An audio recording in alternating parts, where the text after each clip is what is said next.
નમસ્કાર મિત્રો, સ્વાગત છે તમારું અમારી YouTube channel Gujarat jobs and news.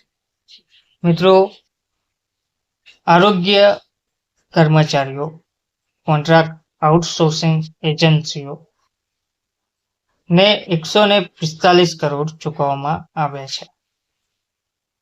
કાયમી ભરતી કરવાના બદલે કોન્ટ્રાક્ટ આધારિત ભરતી કરીને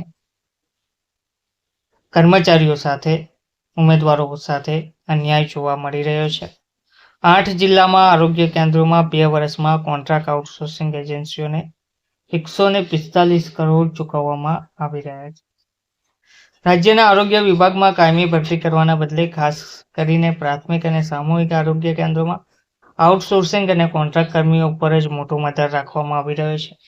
એક તરફ મંજૂર મહેકમ સામે આરોગ્ય કેન્દ્રોમાં સેંકડો જગ્યાઓ ખાલી છે, ત્યારે એજન્સીઓને કરોડો રૂપિયાની રકમ ચૂકવવામાં આવી હોવાનો ઘટસ્ફોટ તાજેતરમાં જ વિધાનસભામાં અપાયેલી માહિતીમાં થયો હતો. દર વર્ષે તેમાં જંગી વધારો પણ થતો જાય છે. 8 જિલ્લામાં જ 786 જેટલી જગ્યાઓ મંજૂર મહેકમ સામે ખાલી છે. 2023 અને 2024ના વર્ષમાં કોન્ટ્રાક્ટ અને આઉટસોર્સ પરના કર્મચારીઓને કુલ 145 કરોડ રૂપિયા ફક્ત 8 જિલ્લામાં જ ચૂકવવામાં આવ્યા છે.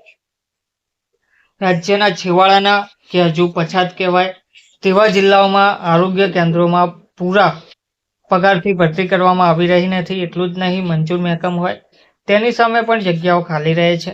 8 જિલ્લા જેવા કે બનાસકાંઠા, નર્મદા, છોટાઉદેપુર, વડોદરા, ગીર સોમનાથ, જૂનાગઢ, મહીસાગર અને દાહોદમાં પ્રાથમિક આરોગ્ય કેન્દ્રોમાં કુલ 353 જેટલી જગ્યાઓ ખાલી છે, જેમાં દર્દીઓની સારવાર બજાવતા આરોગ્ય કર્મીઓની જગ્યાઓ પણ ખાલી હોવાની દર્દીઓને પૂરો લાભ મળી રહ્યો નથી. આ 8 જિલ્લામાં સામૂહિક આરોગ્ય કેન્દ્રોમાં 433 જેટલી જગ્યાઓ ખાલી છે. દરેક જિલ્લામાં ખાનગી એજન્સીઓ થકી દર વર્ષે લાખો કરોડો રૂપિયાની રકમ કોન્ટ્રાક્ટ અને આઉટસોર્સિંગથી રખાયેલા કર્મચારીઓને આપવામાં આવી રહી છે.